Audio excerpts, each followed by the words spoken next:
యెషయా గ్రంథము 1వ అధ్యాయము 16వ వచనం. Isaiah chapter 1 verse 16. మిమ్మును కడుక్కొనుడి, శుద్ధి చేసుకొనుడి, మీ దృష్టిలు నాకు కనపడకుండా వాటిని తొలగింపుకుడి. హల్లెలూయా.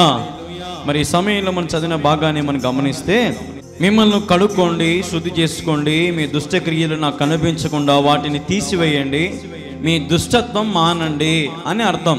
దేవునికి మన దుష్ట క్రియలు కనిపించకుండా మనం ఏం చేసుకోవాలా? మన దుష్ట క్రియలను కడుక్కోవాలా, బాగా శుద్ధి చేసుకోవాలి, పవిత్రపరచబడాలి, దీవించబడాలా, ఆశీర్వదించబడాలని అందరికీ ఆశ ఉంటుంది. కానీ వారి జీవితంలో ఈ దుష్ట క్రియలను కనిపించుకోకుండా, కడుక్కోకుండా ఉండలేరు. కానీ దేవుడు అంటున్నాడు, మీ దుష్టత్వం మానండి. హల్లెలూయా, హల్లెలూయా. మనము రాకడకు సమీపంగా ఉన్నాము.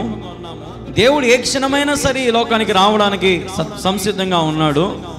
అనేకమైన కార్యాలు, విపత్తులు, రోగ నష్టాలు, వ్యాధి బాధలు, దేవుడు చెప్పిన ప్రతి కార్యక్రమాలు నెరవేర్చబడతానే ఉన్నాయి. కానీ ఈరోజు మానవుడు అతని జీవితంలో ఉన్నటువంటి తన దుష్టత్వాన్ని తను కడుక్కోలేని పరిస్థితిలో ఈరోజు మన కళ్ళెదుట ఎంతో మంది మనకు కనపడతా ఉన్నారు. ఏమయ్యా ఇది చేస్తున్నావు తప్పు కదా అంటే ఏమంటారు? నా జీవితము నా ఇష్టం. ఏమయ్యా ఇట్లా చేస్తే నువ్వు పరలోక రాజ్యానికి పోగలుగుతావా అని అన్నారనుకో, ఏమంటారు? టక్కున ముందు నువ్వో మళ్ళీ మాకు చెప్దు కానీ కదండి. ఎవరన్నా సరే, అయ్యా ఇదిగో దేవుని వాక్యం ఇంత ఖచ్చితంగా చెప్తా ఉందంటే ఏమంటారు? ముందు ఆ ఖచ్చితంగా నువ్వు పాటించు, మళ్ళీ మాకు చెప్తూ కానీ. చూసారు, ఈ రోజున మానవులలో ఉన్నటువంటి లక్షణం ఎలా ఉంటుందంటే, వారిలో ఉన్నటువంటి పాపము వారికి కనపడడం లేదు, వారిలో ఉన్న దుష్టత్వం వారికి కనపడడం లేదు, వారిలో ఉన్నటువంటి తప్పులు వారికే కనపడడం లేదు. ఒకరి వీపు ఒకరికి కనపడుతుందా? కనపడదు. ఇప్పుడు నా వీపు నాకు కనపడుతుందా? కనపడదు. కానీ నా వీపు ఎవరు కనపడుతుంది? నా వెనకాల నుంచి వచ్చేటోళ్ళకి కనపడుతుంది. అవునా కదా? ఈరోజు మనం చేసే పాపములు, మన అతిక్రమములు కూడా ఈరోజు నీకు తెలియకపోవచ్చు. నేను చేసేదంతా కరెక్టే అని నువ్వు అనుకోవచ్చు. నేను చేసేదంతా కూడా మంచిగానే ఉన్నా, నేను ఏ తప్పు చేయడంలే నేను అని అనుకుంటారు చాలామంది. కానీ తొక్కే దారులన్నీ తప్పు దారులే, తప్పు ఆలోచనలే. ఈరోజు దేవుడు అంటున్నాడు, కడుక్కోండి, మిమ్మల్ని కడుక్కోండి, శుద్ధి చేసుకోండి. యేసు రక్తం ద్వారానే మనము శుద్ధి చేయబడతాం. With Jesus blood we can clean our whole sins. దేవుని యొక్క రక్తం ద్వారానే మన జీవితంలో మనం చేసిన ప్రతి పాపమును మనం కడిగి పవిత్రపరచుకోవచ్చు. హల్లెలూయా. యేసు రక్తం నీ మీద ప్రోక్షించబడాలా. యేసు రక్తం నీ మీద కుమ్మరించబడితేనే నీకు పాప క్షమాపణ కలుగుతుంది. ఈరోజు నీ దుష్టత్వాన్ని నువ్వు కడుక్కోవడానికి సిద్ధంగా ఉన్నావా? నీ పాపాన్ని కడుక్కోవడానికి సిద్ధంగా ఉన్నావా? ప్రభువు నేను అంటున్నాడు, నీతో మాట్లాడుతున్న మాట, నీలో ఉన్నటువంటి దుష్టత్వాన్ని, నీలో ఉన్నటువంటి పాపాన్ని, వ్యసనాలను నువ్వు కడుక్కోవడానికి, విడిచిపెట్టడానికి సిద్ధంగా ఉన్నావా? హల్లెలూయా, హల్లెలూయా. ఈరోజున మనం చూస్తూ ఉంటాము, ఒకరోజు ఒక దేవుని విగ్రహం మీద ఒక తాగుబోతు వ్యక్తిని తీసుకొచ్చి అతని చెయ్యిని ఆ విగ్రహం మీద పెట్టి అక్కడ ప్రమాణం చేపిస్తా ఉన్నాడు. ఆ వ్యక్తి ఏమనంటే, నేను 5 సంవత్సరాలు తాగను. దేవుని మీద ప్రమాణము, నా భార్య మీద ప్రమాణము, నా బిడ్డల మీద ప్రమాణము, ఈ విగ్రహం మీద ప్రమాణము, ఈ దేవాలయం మీద ప్రమాణము అని చెప్పి ఒక తాగుబోతు వ్యక్తిని తీసుకొచ్చి అక్కడ ప్రమాణం చేపిస్తూ ఉంటే ఆ వ్యక్తి ఏడుస్తూ ఉన్నాడు. అమ్మా నా వల్ల కాదు, 5 ఏళ్ళు నేను ఉండలేను, 5 ఏళ్ళు తాగకుండా ఉండలేను అని ఏడుస్తూ ఉన్నాడు. కానీ ఆ వ్యక్తి చాలా బలవంతంగా ప్రమాణం చేయించినాడు. లాస్ట్లో ఒక మాట అన్నాడు. ఏమన్నాడంటే, నీకై నువ్వు చేసినావా ప్రమాణము, లేదంటే నా బలవంతంతో నువ్వు చేసినావా అని అడిగినాడు. అంటే నా అన్న మాట వెంటనే, నాకై నేను చేయలే, నువ్వు బలవంతంగా చేయించినావు హటి చేసినా అన్నాడు. అంటే ఇప్పుడు తనలో కడుక్కోవడానికి, విడిచిపెట్టడానికి తను సిద్ధంగా లేడు. ఈరోజు మనం చూస్తూ ఉంటాం, ఎంతోమంది భార్యలు వాళ్ళ భర్త తాగుడు మానాలని ఎక్కడికెక్కడికో పిలుచుకొని పోతారు కదా. కానీ ఇంటికి వచ్చిన రోజే ఏం చేస్తాడు?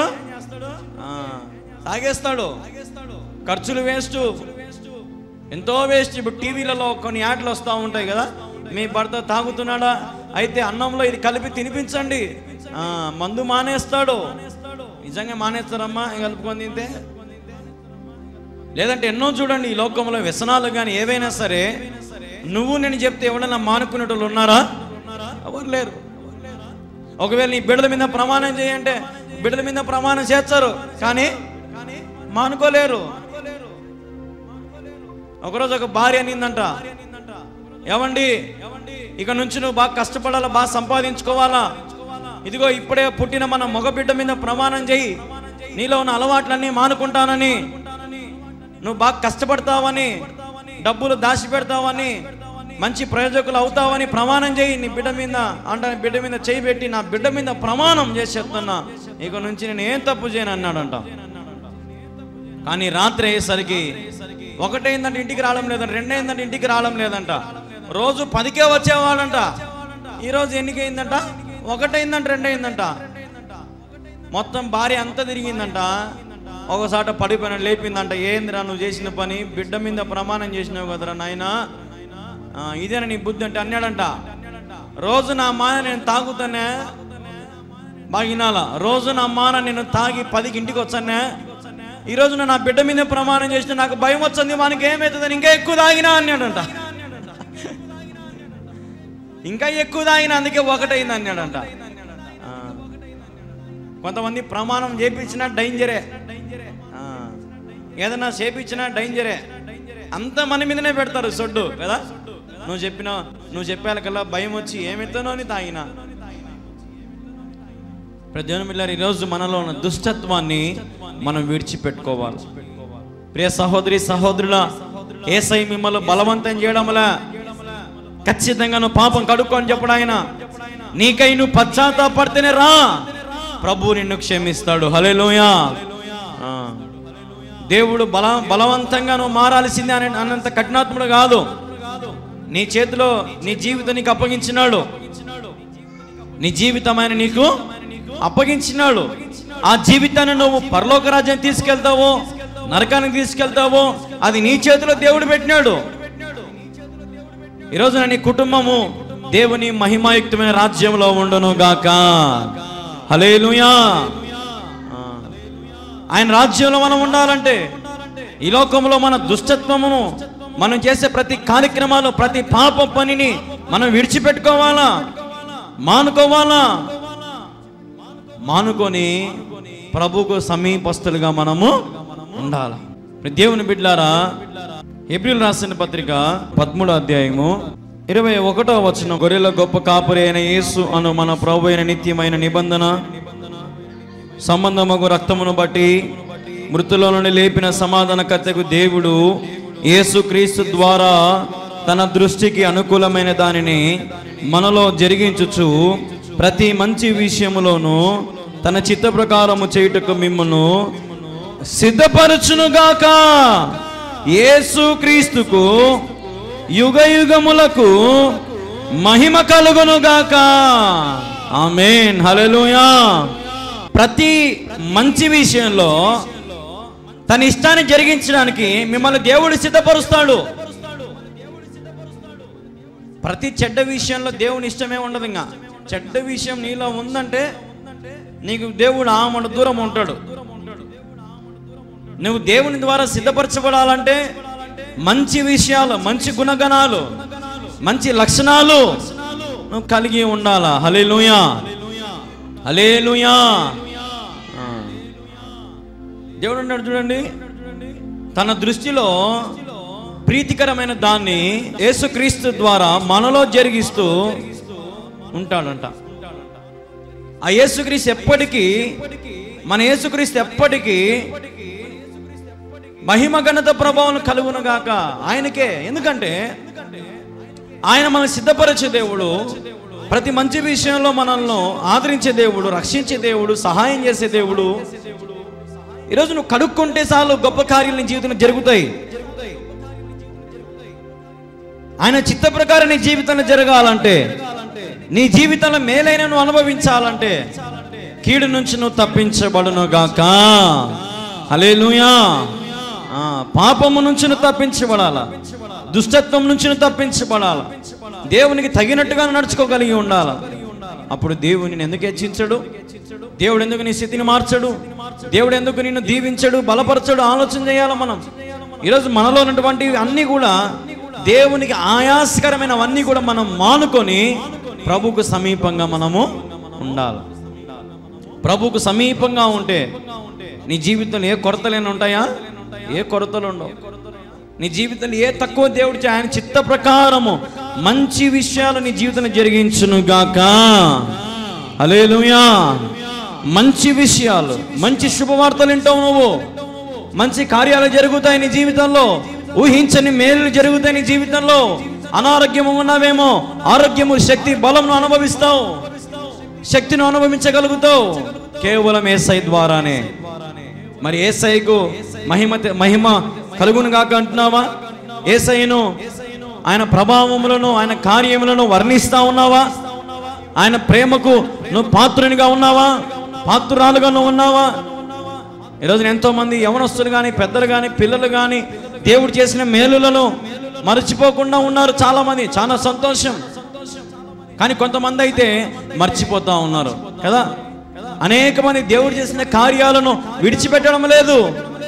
దేవుడు ఇచ్చిన వాటిని చేతపట్టుకొని, దేవుడు ఇచ్చిన బిడ్డలను చేతపట్టుకొని, దేవుడు ఇచ్చిన కుటుంబాన్ని చేతపట్టుకొని దేవుని కోసం బ్రతికే కుటుంబాలు ఎన్ని లేవు ఈ కాలంలో? ఉన్నారా లేరా? ఎంతో మంది ఉన్నారు. కానీ కొద్ది మంది, ఈ లోకంలో అనేక మంది క్రైస్తవులని చెప్పబడుతున్నటువంటి వారు ఇంకా లోకంలోనే పట్టి పీడించబడతా ఉన్నారు.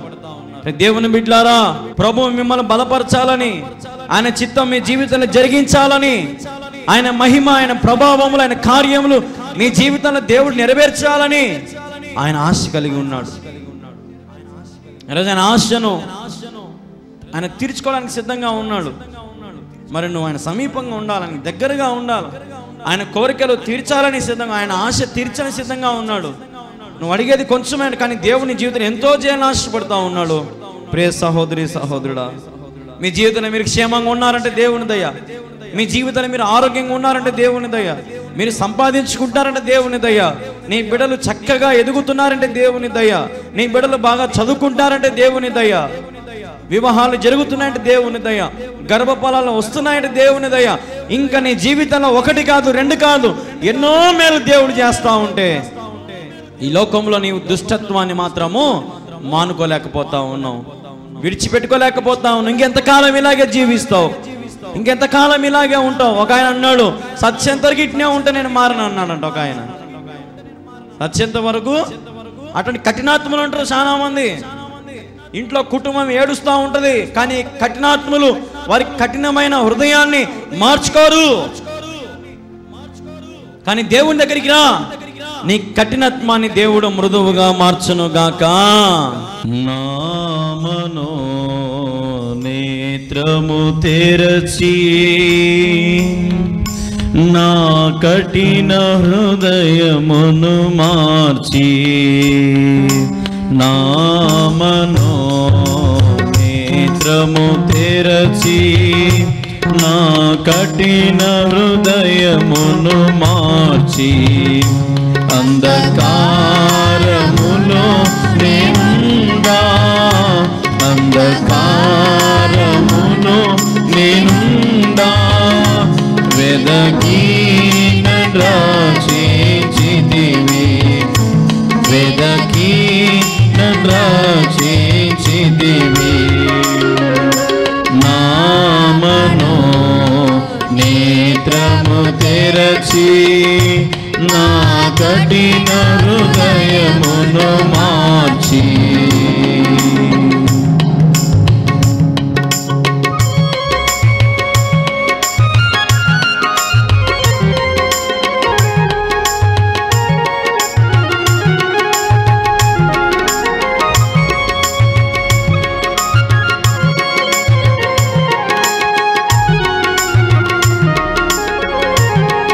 అందరం చప్పలు కొడుతూ ప్రభుని ఆరాధించుకుందాం.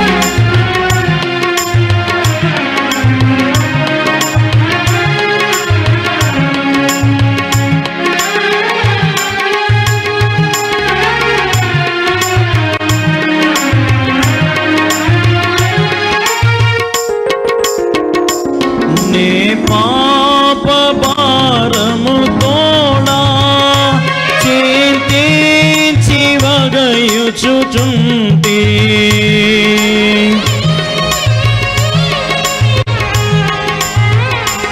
నే పాప భారము తోడా చింతించి వగయుచుచుంటి, కల్వరి సిలువలో నా శ్రమలన్, కల్వరి సిలువలో నా శ్రమలన్ పొంది నన్ను విడిపించితివి, పొంది నన్ను విడిపించితివి.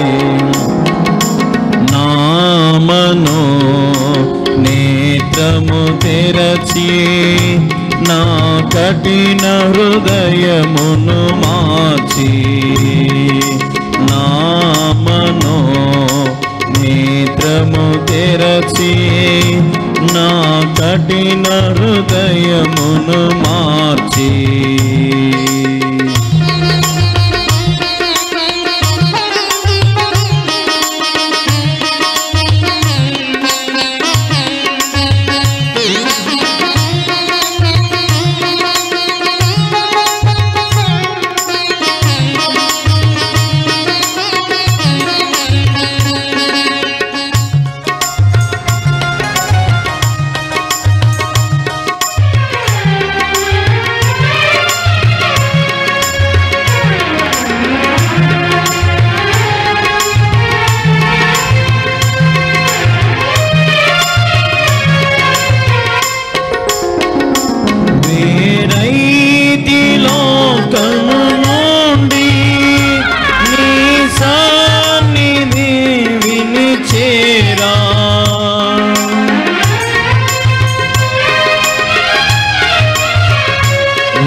సర్వమునే కోల్పోయినను, సర్వమునే కోల్పోయినను నీ స్వరమే నా స్వాస్థ్యమయ్యా, నీ స్వరమే నా స్వాస్థ్యమయ్యా.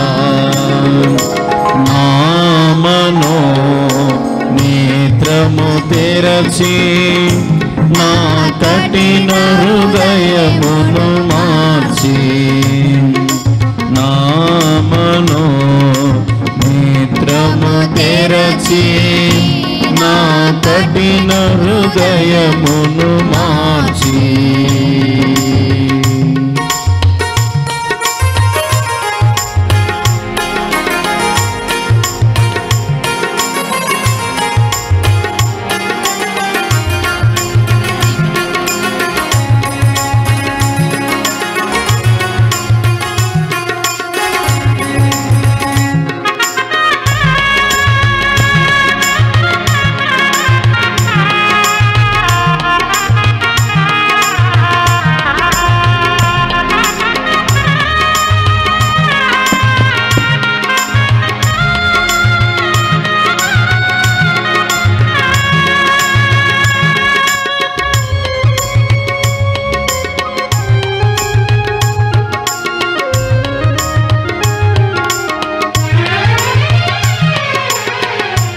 ఇన్నాళ్ళు బ్రతికిననేమి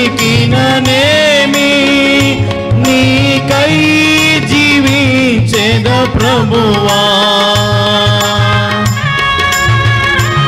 యేసయ్యా నీకు స్తోత్రం. ఇన్నాళ్ళు బ్రతికిననేమి నీకై జీవించెద ప్రభువా. బాధలు శోధనలు శ్రమలలో, బాధలు శోధనలు శ్రమలలో ఓదార్చువాడవైతివి, ఓదార్చి ఆదుకొంటివయ్యా, ఓదార్చి ఆదుకొంటివయ్యా. నా మనోనేత్రము తెరచి నా కఠిన హృదయమును మార్చి, నా మనోనేత్రము తెరచి నా కఠిన హృదయమును మార్చి.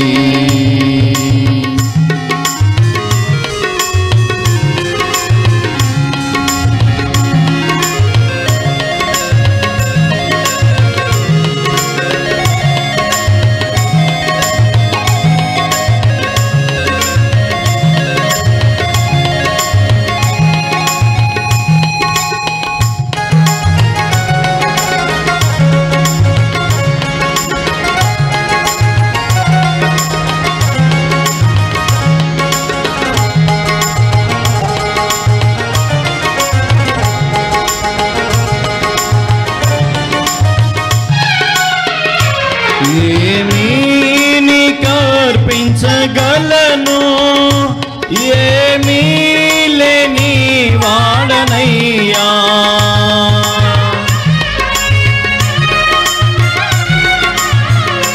ఏమీ నీకర్పించగలను, ఏమీ లేని వాడనయ్యా. విరిగి నలిగిన హృదయముతో, విరిగి నలిగిన హృదయముతో అర్పించు ఆత్మార్పణను, అర్పించు ఆత్మార్పణను. నా మనోనేత్రము తెరచి నా కఠిన హృదయమును మార్చి, నా మనోనేత్రము తెరచి నా కఠిన హృదయమును మార్చి.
సాన్నిధిలోనే కోరి, నీ సాన్నిధిలోనే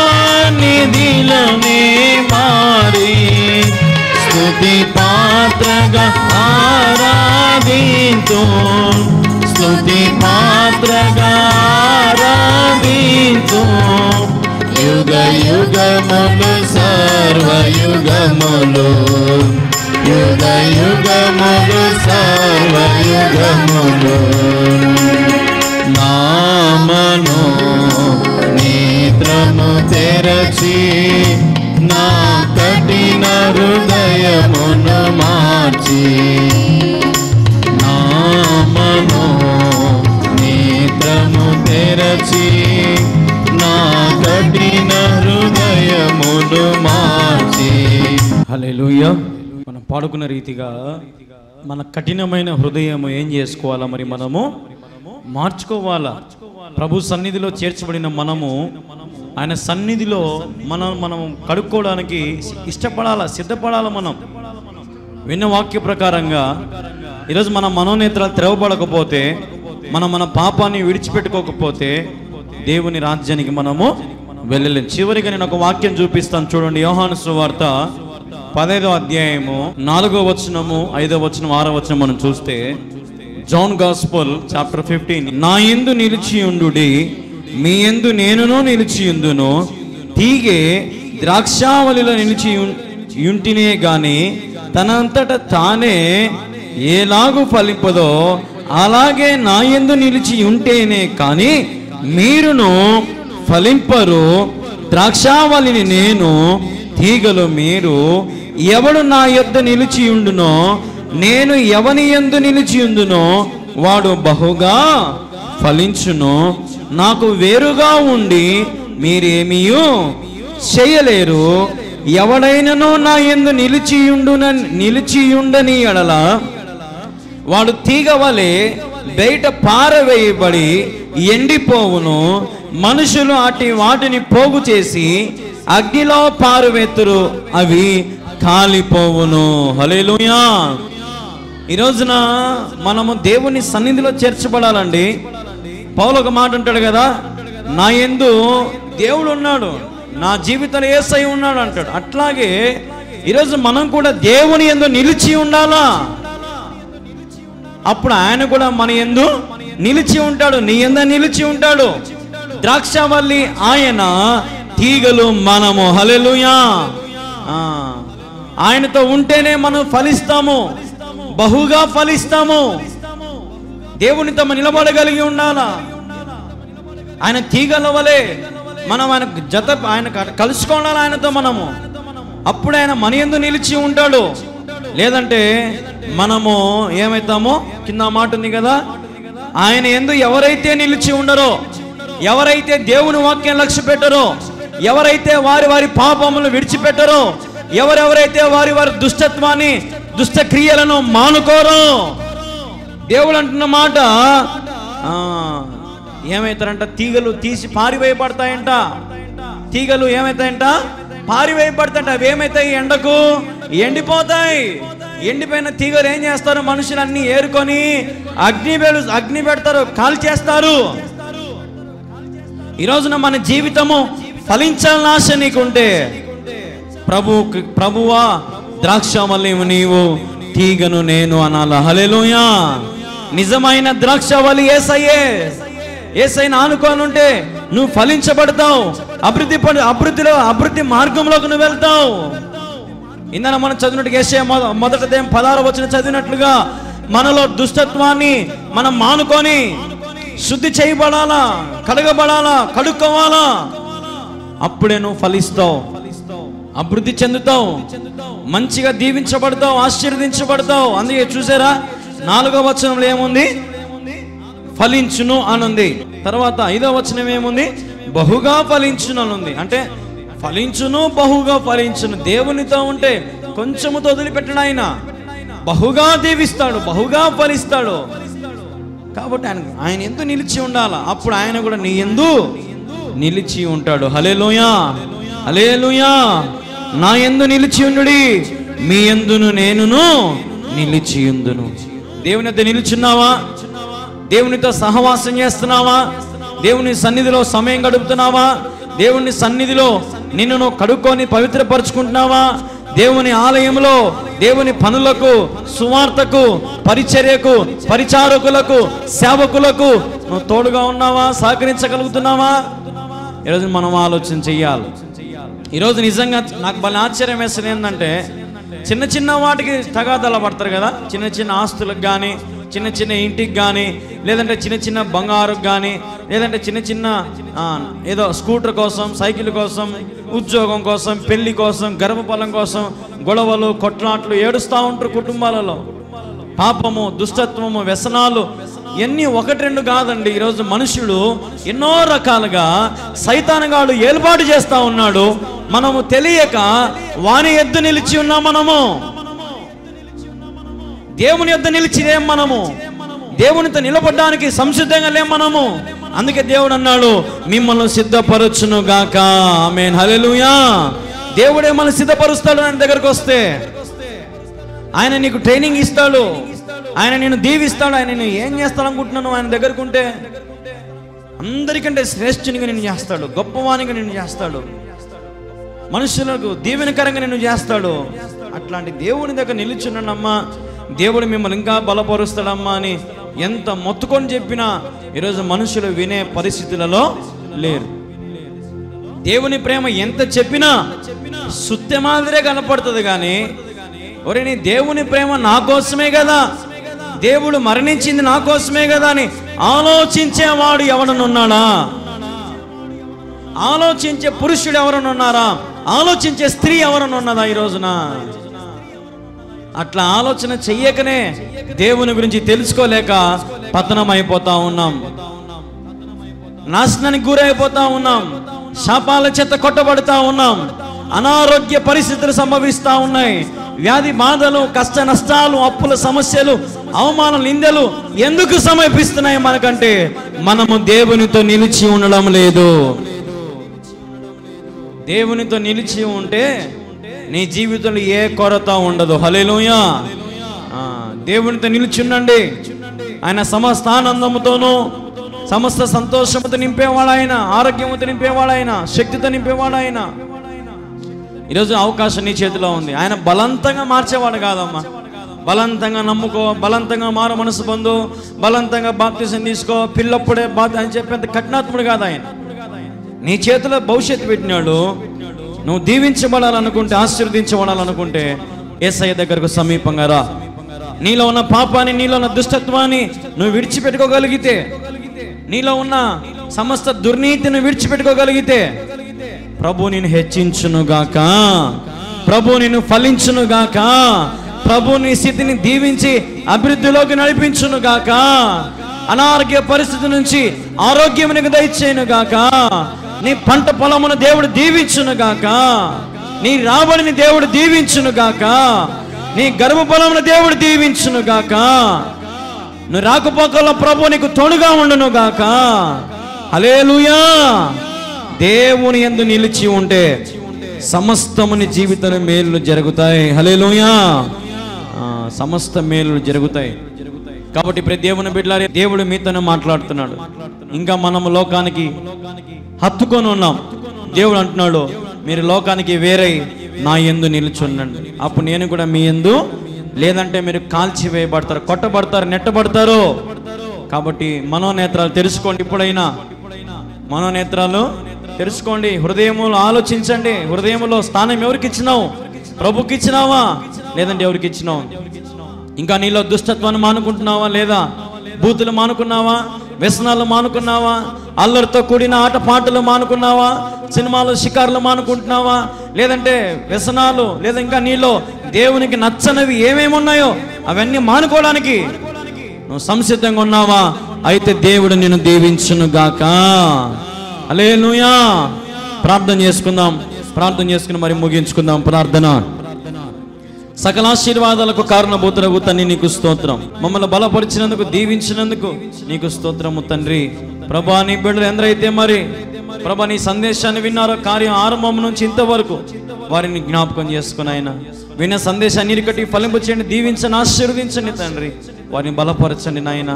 ప్రభా, బిడ్డలు వారిలో ఉన్నటువంటి దుష్టత్వాన్ని, దుష్ట క్రియలను మానుకొని నీ యందు నిలుచుండే బిడ్డలుగా చేయండి ప్రభా. ప్రభా, నీకు సమీపిస్తులుగా చేయమని వేడుకుంటున్నాను తండ్రి. ప్రభా, క్రీస్తు నా యందు జీవించుచున్నాడని పౌలు ఏ రీతిగా అన్నాడో మేము కూడా అదే రీతిగా క్రీస్తు నా యందు జీవించుచున్నాడు, నేనును క్రీస్తు యందు జీవించుచున్నానని చెప్పినట్లుగా సహాయము చేయమని వేడుకుంటూ, వృద్ధులను దీవించండి, పెద్దవారిని దీవించండి, పిల్లలను దీవించండి, యవనస్తులను దీవించమని వేడుకుంటూ, ఆశీర్వదించమని వేడుకుంటూ, సంపూర్ణ ఆరోగ్యము, శక్తి, బలము మా గ్రామానికి దయచేయండి. మా బిడ్డలందరినీ దీవించండి, ఆశీర్వదించి యేసుక్రీస్తు నామములో ప్రార్థించి స్తుతించి అడిగి వేడుకుంటున్నాము తండ్రి. ఆమేన్, ఆమేన్, ఆమేన్.